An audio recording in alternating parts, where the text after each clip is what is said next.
And last but not least, I now have the pleasure of introducing our last speaker. He is a very well-known serial entrepreneur here in Montreal, a very dear client of ours as well, Mr. Darryl Hicks from Tungsten. And thank you for the roving mic. I'm definitely one of these ADD people that needs to move in order to think. So, first of all, I think I should probably explain why I'm standing here in a tuxedo jacket and pants.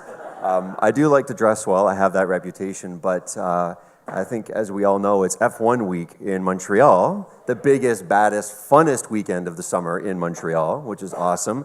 And Marina and Moran said, you know what? We're going to go toe-to-toe with the F1. Here we go. So I actually promised my wife I would take her to the red carpet gala tonight, and it's at 6 o'clock. I have no time to change. So there you go.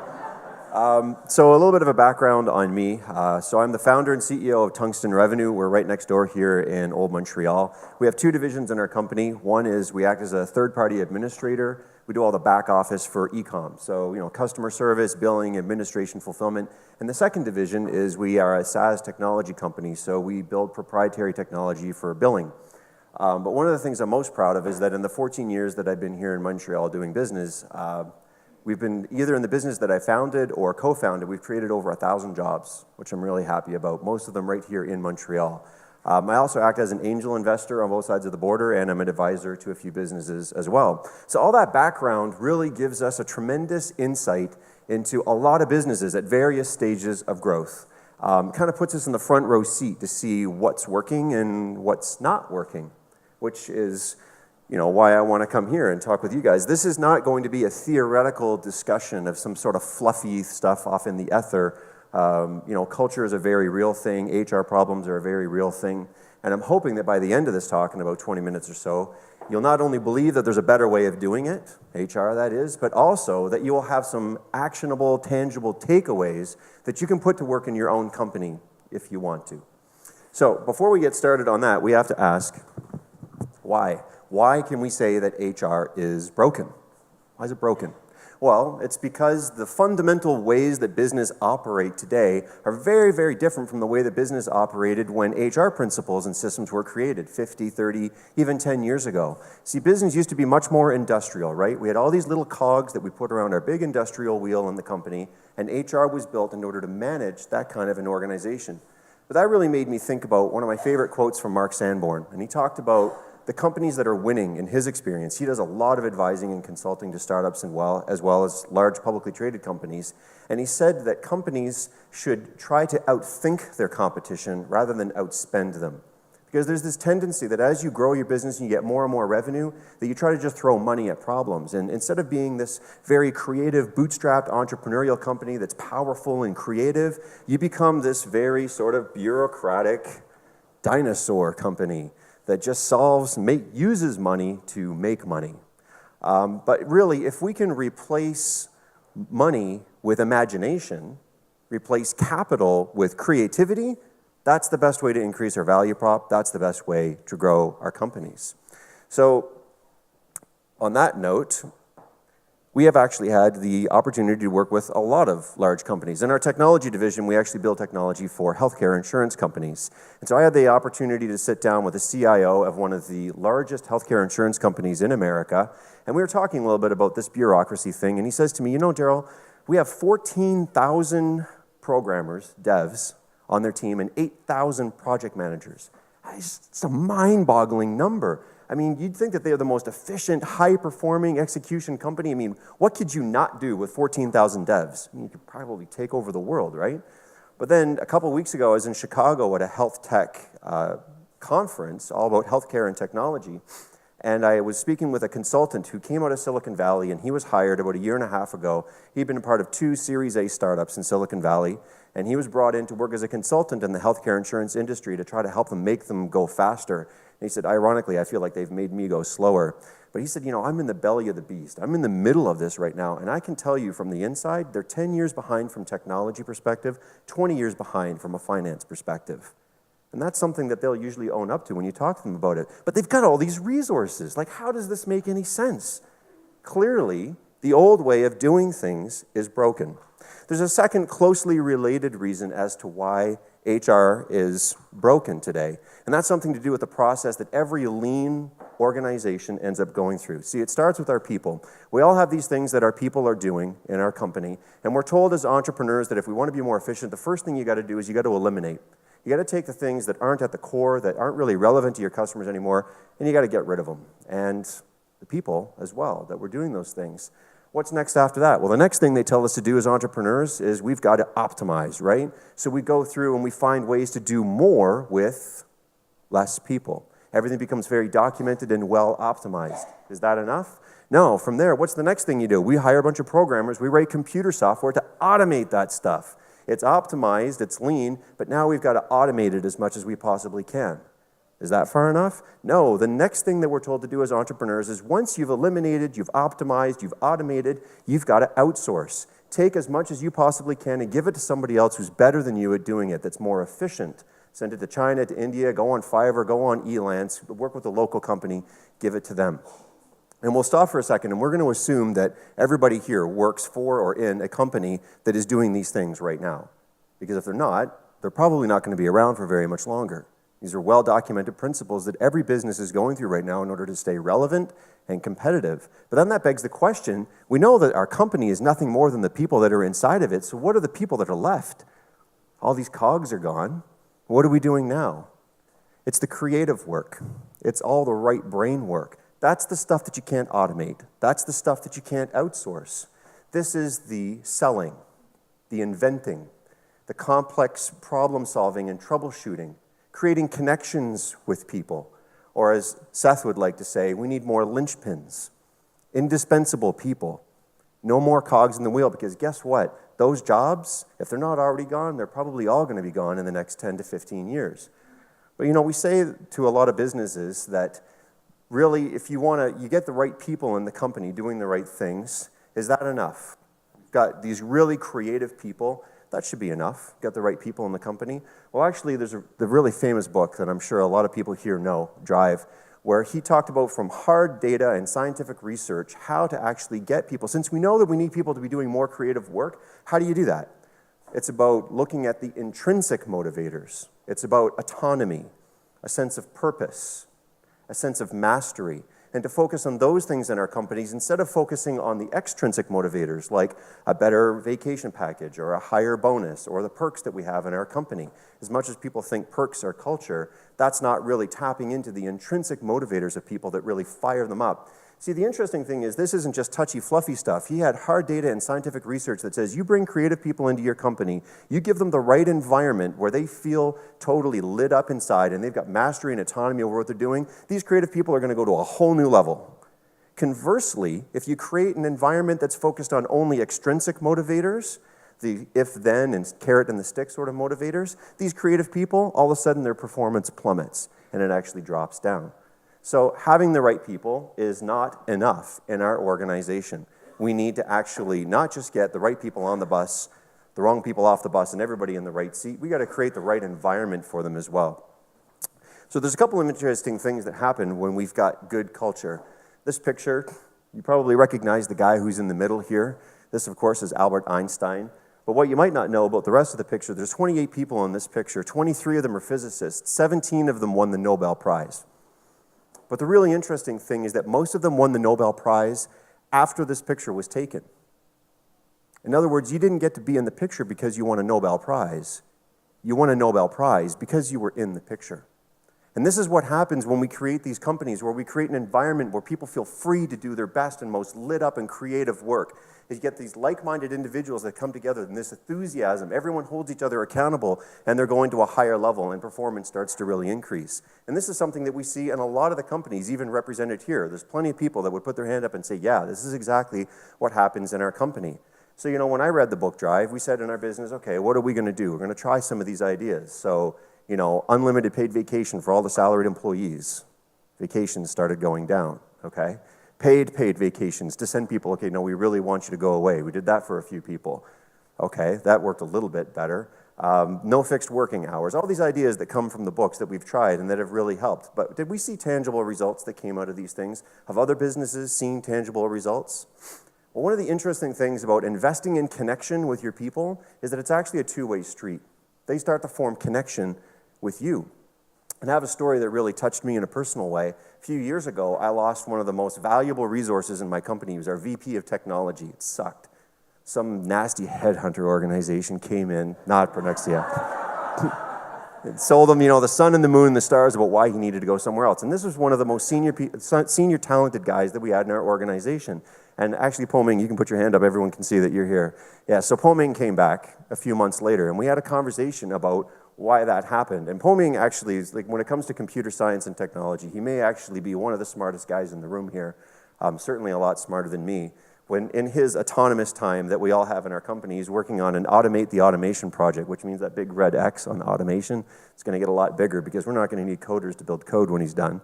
But the point is, when he came back, I digress. When he came back, we had a conversation about, so why? What are you coming back for? And it was about the vision, the values, and creating this space to let people feel like they're free to do their best and most creative work.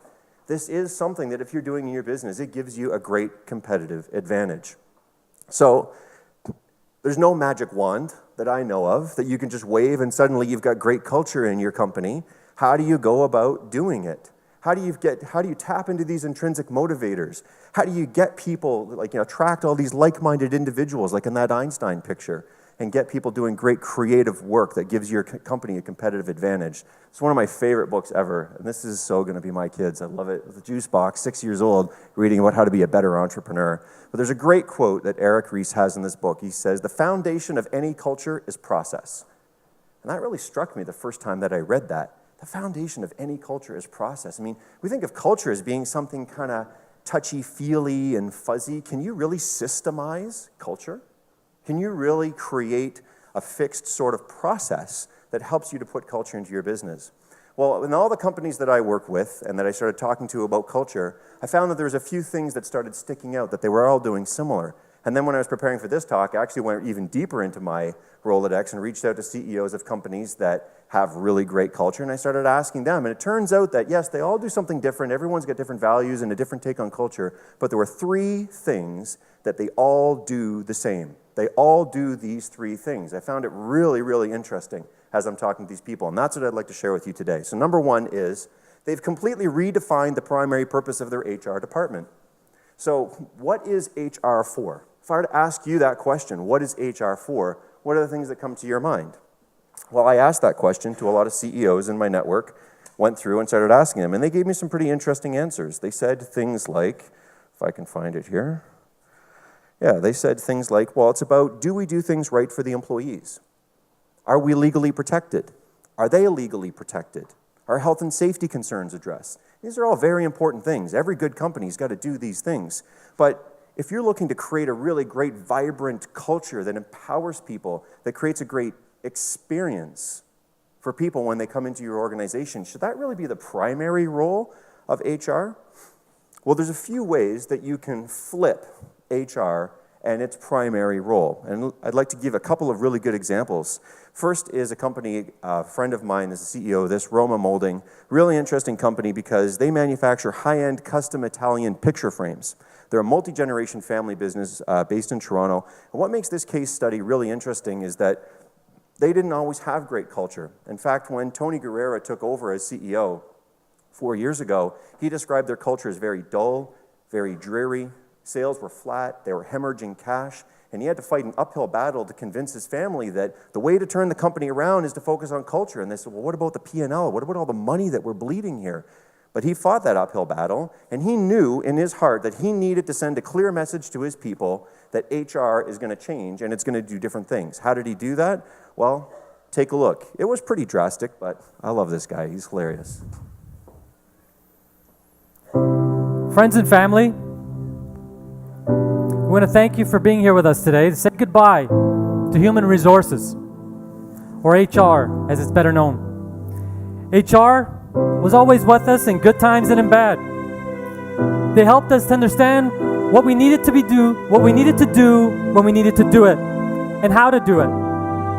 However, as we grew, HR lost its way amongst our forward-thinking and progressive team. HR has been a vital component of Roma since our inception over 30 years ago today. As such, We are saddened to see HR leave us, but take solace in the exciting opportunity left in their wake. An actual funeral for HR. Well, obviously, he still has some sort of an HR department, so what did it become? Notice the first word that comes, right? So it's an interesting story because here, 4 years later, what's happened to Roma? Tony told me, he was pretty open about it. Since restarting the company, which is actually what he calls it 4 years ago, he says now the company is filled from top to bottom with nothing but grade A talent. They're poaching people from all the top companies around. They're just coming to them and flocking to them.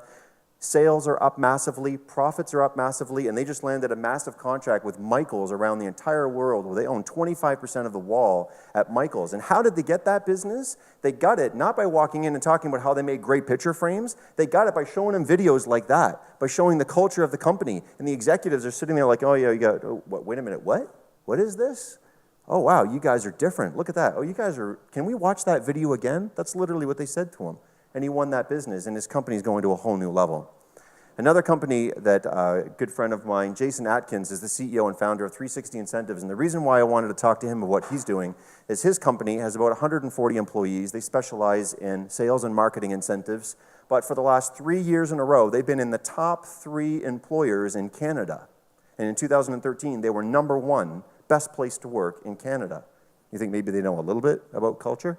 So I had a conversation with Jason about this, a completely different story from Roma. He said that, when I set out on day one, I wanted to build this company into being $1 billion business, but it had to be a place that me and my employees, we loved to walk into every day. So culture was a big part of the story right from day one. And I said, okay, well, how did you do that? He says, well, we separated culture and HR. Now, he's a little bit of a bigger business, right? 140 employees. He can afford to do that. But he has a dedicated resource for culture, a chief culture officer, and he has a dedicated resource for HR. And I said, but can you really do that? Can you outsource culture? And he said, no, you can't. You absolutely can't. So we all know as CEOs that you can't have more than 5 direct reports in a week. It's kind of like the written and unwritten law of executives. He restructured the org chart in his company to take one of his direct reports and ship it off somewhere else so that culture is one of his direct reports. He sits every week one-on-one with the culture officer, and they talk about what they're going to do for culture in their business. The culture officer then goes and executes it with the rest of the team, and we'll talk about that in a minute. But this ownership of responsibility at the executive level for culture seems to be a resounding theme that happens across all the companies. But how do you go about doing that? How do you actually execute on it, which is what I found interesting. And HR answers to the COO. They take care of all the process and all the legal. It's culture that responds to the CEO. So that was kind of interesting. And this comes through and through in their entire business. Their clients send them love letters. They get posted to their Facebook page. Their employees are super engaged, and as you would expect, turnover is very, very low. So what's the second way? The second way is make sure that you define your culture, write it down, and then use it. Now, a lot of companies, ourselves included, we actually looked to Google's playbook on this because they very famously looked at 4 things that they wanted to do in their company in order to define their culture early on. Their vision, their values, their purpose, and their BHAG, or their big, hairy, audacious goal, right? And they made sure that those things were written down in the company. If you think of a puzzle, what's the first thing you do when you open a puzzle? You take the corners out, right? And then you do the sides, and then you fill in the middle. Well, they described those 4 principles, the vision, the values, the purpose, and the BHAG. Those are the 4 corners of their company. And they really define the structure of who they are and what they want to do. It creates this sense of alignment. In fact, as I was talking to more and more companies about this, I noticed this is something that they've all done. They've really defined their culture. But there's one of these 4 corners that a lot of the CEOs of the most successful companies are telling me that they're crowdsourcing with their employees. Can you guess which one it would be? It's the values. In fact, some of them run an anonymous survey in the company, and they say, what do you care about? In fact, if you close your eyes and you picture in your mind the perfect company, the ultimate company to work for, what are that company's values? What are the things they stand for? Actually, what are the things that they don't stand for? That's just as important, isn't it? So really, you're asking your people if they have this sense of alignment.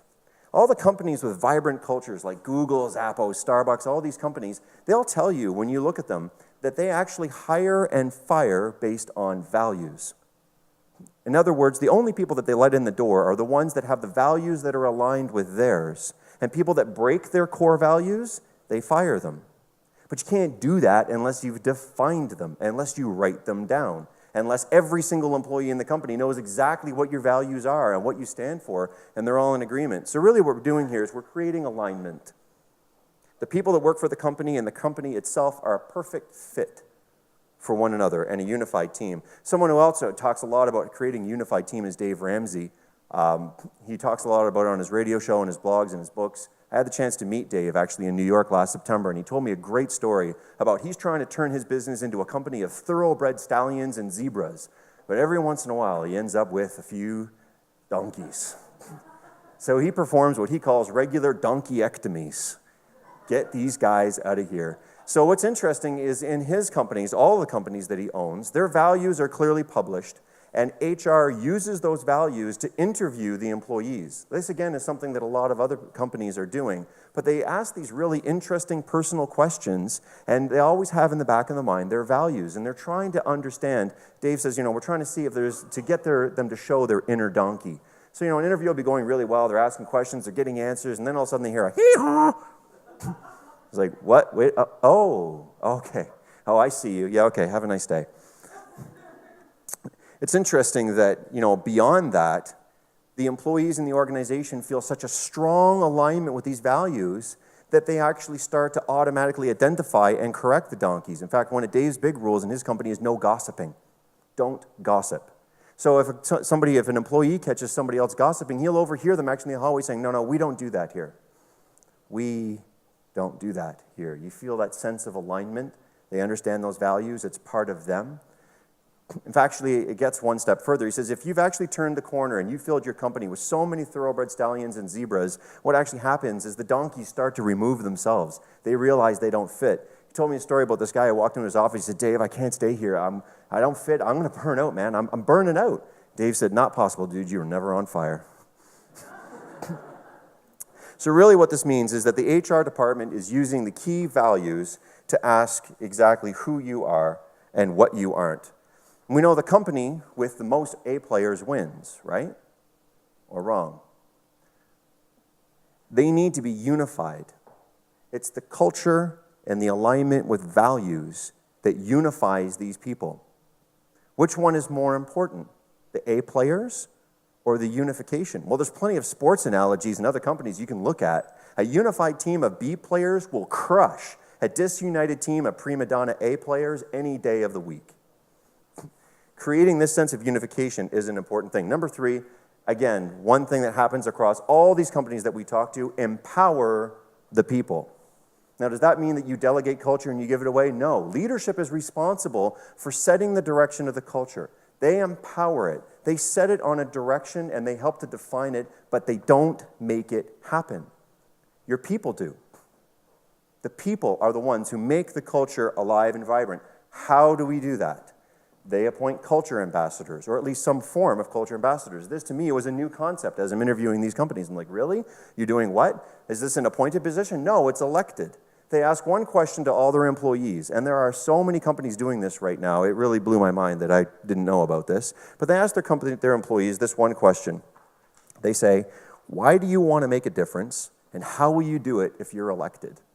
And then what happens is the employees are taking videos of themselves and they're campaigning and they're recording what they'll do if they get to be a culture ambassador. And they're uploading it to their corporate social media, they're emailing it to their friends, they're campaigning in the office, and then they run the election once a year. And after the election, the winning, by the way, they have about 1 culture ambassador for every 15 employees. That tends to be the ratio that most of these companies are running right now.